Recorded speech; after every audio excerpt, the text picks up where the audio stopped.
Comment devenir un psycho-cybernaute ou un technogode? Comment vous réapproprier vos capacités divines et maîtriser le cours de votre vie en évitant la folie, la maladie et la diasparagmos? Comment féconder le monde? C'est les questions que nous allons aborder aujourd'hui dans cette vidéo. Euh, Tout d'abord, je, je vous préviens que je suis au septième jour de mon jeûne sec. Et ce qu'il convient de dire, c'est que à cette période de l'évolution du jeûne, il y a un remplacement de l'eau ancienne qui se fait par une eau vivante. Je vous ai déjà parlé des processus métaboliques visant en fait à transformer les, les acides gras en eau métabolique. Dans la pratique, après plusieurs jours de jeûne sec, le corps produit cette fameuse eau métabolique, cette fameuse eau endogène à partir donc, de la combustion des graisses.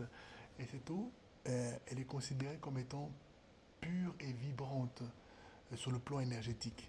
Elle n'est pas chargée de polluants, d'hormones ou de résidus que l'on pourrait absorber via l'eau de boisson conventionnelle, l'eau du robinet ou des choses comme ça.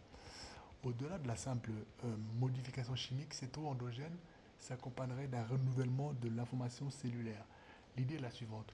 L'eau qui est connue pour ses propriétés d'enregistrement, par exemple dans les principes de la dissolution anémanienne, pourrait stocker les informations chimiques ou vibratoires que l'organisme a accumulées.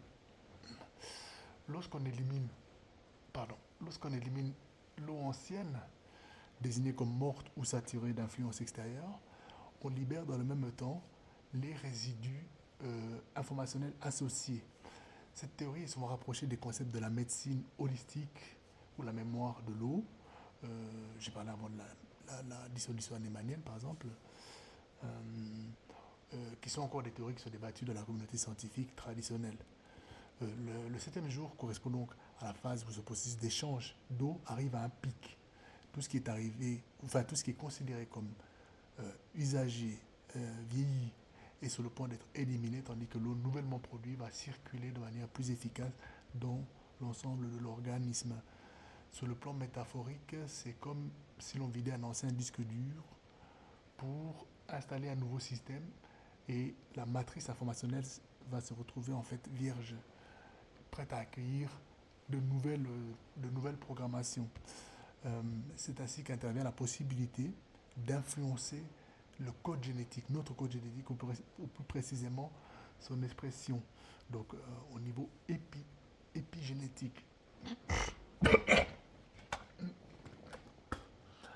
Ça, il faudra m'excuser, j'ai vraiment la gorge très sèche, j'ai du mal à parler, j'ai du mal à réfléchir, mon esprit est vraiment au ralenti, et ça risque de varier au cours de la journée, mais ça dépend du taux de corps cétonique dans le sang. En tout cas, aujourd'hui, moi, je voudrais vous présenter la perspective innovante sur l'ADN et sur la possibilité de reprogrammer notre code génétique. Donc, depuis la découverte de l'ADN dans les années 50, avec un certain Cripps, je crois, quelque chose comme ça, Jackson ou Cripps, la science dominante nous a souvent convaincu que notre génome était totalement fixé et qu'elle pouvait changer qu'au rythme d'une longue ou d'une lente évolution biologique. Ok. Pourtant, de nouvelles données qui sont issues de la biologie moléculaire euh, et de la physique quantique tentent à nous montrer que notre ADN pourrait bien être plus malléable qu'on le pense, plus malléable qu'on imagine. Dans, dans ce qui va suivre, on va parcourir les grandes lignes de cette approche qui suggère qu'on peut, entre guillemets, apporter une touche comme de la pâte à modeler sur notre capital génétique, en comprenant en fait de quelle manière l'intention, la pensée et la conscience peuvent interagir avec notre patrimoine génétique.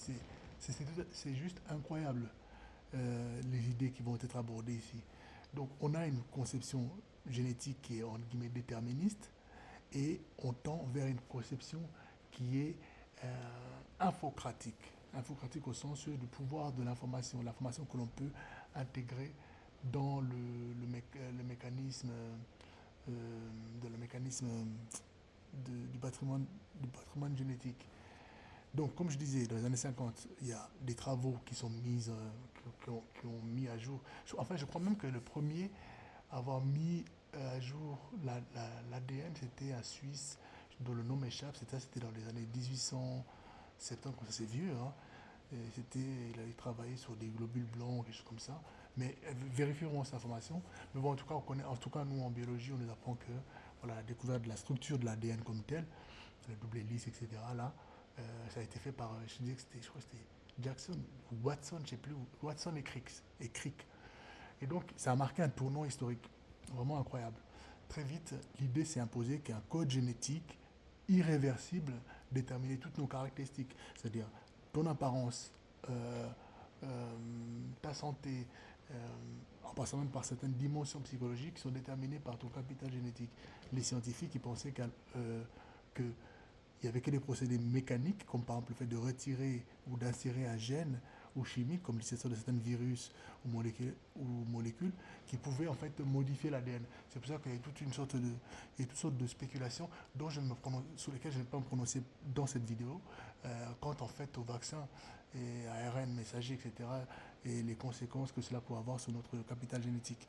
Donc, on pourra en parler dans une autre vidéo, mais ça va faire trop long, puis tout le monde n'a pas la même capacité de fixation de l'attention.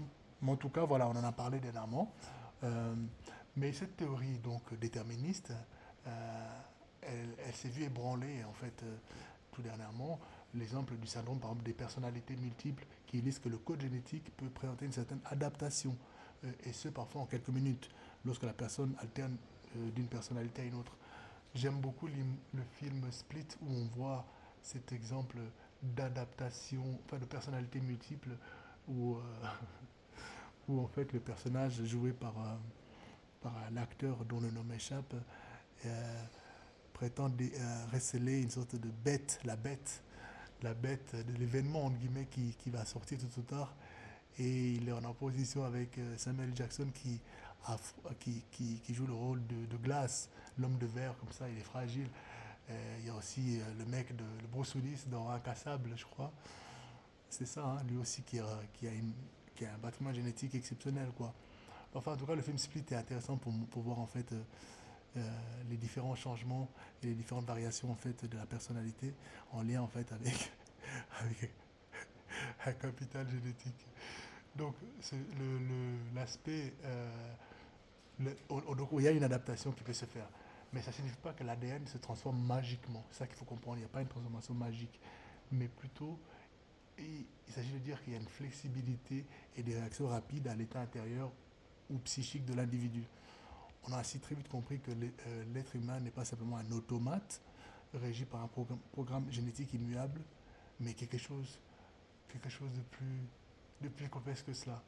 Donc, les scientifiques à l'heure actuelle ont décodé à peu près environ de mémoire 2,5 à 3% seulement du génome humain, en identifiant les gènes qui codent pour des protéines ou des caractéristiques majeures.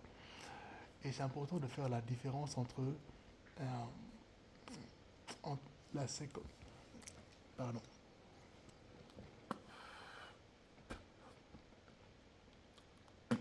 crash de l'écume, entre la séquence complète du génome et l'interprétation, la compréhension de toutes ces fonctions. C'est pas la même chose. C'est pas la même chose. Parce que depuis les années 2000, on a déjà séquencé, je crois, l'intégralité du génome humain à travers le programme, comment s'appelait ce programme? Le programme euh, Human Genome Project, je crois. Donc on a déjà séquencé l'intégralité du génome, et cela signifie que nous connaissons l'ordre exact de quelques 3 milliards de paires de bases que constituent l'ADN humain. Mais quant à la compréhension des fonctions, c'est encore autre chose. Le fait d'avoir séquencé le génome ne veut pas dire que nous comprenons précisément la fonction. Ok. La fonction, ça veut dire ou la régulation de chacune des régions en fait séquencées. Nous savons qu'environ 1 à 2% du génome code pour des protéines qu'on appelle des gènes codants, mais il existe quand même des larges portions dites non codantes qui jouent aussi des rôles essentiels. Par exemple, la régulation de l'expression génique, la structuration de la chromatine, l'ARN régulateur, etc. C'est ce qu'on appelle parfois à tort le junk DNA, donc l'ADN poubelle. Parce que pendant un certain temps, de nombreux scientifiques ils utilisaient l'expression junk DNA pour parler de ces longues séquences qui sont non codantes, faute de comprendre précisément de quoi il retournait, quoi. Depuis, la recherche a montré que une partie importante de cet ADN non codant assure des fonctions de régulation. Par exemple, via ce qu'on appelle des enhancers, des silencers, des micro-ARN, des ARN longs, non codants, etc. On est encore loin d'avoir élucidé tous ces mécanismes, mais on sait déjà que cet ADN n'est pas purement inactif. Et l'idée ici, c'est faire la nuance, comme tout le temps, c'est-à-dire nous n'avons compris que 3% du génome, mais c'est à peu près à confusion parce qu'on a séquencé la totalité de l'ADN. Évidemment, on connaît tous les gènes codants, ou presque, et de nombreux éléments régulateurs, mais il reste beaucoup à découvrir sur la manière dont ces éléments interagissent, se coordonnent et influencent des processus complexes qui sont de l'ordre, par exemple, du développement embryonnaire, la plasticité neuronale au niveau du cerveau, hein, la susceptibilité à certaines maladies, etc., etc.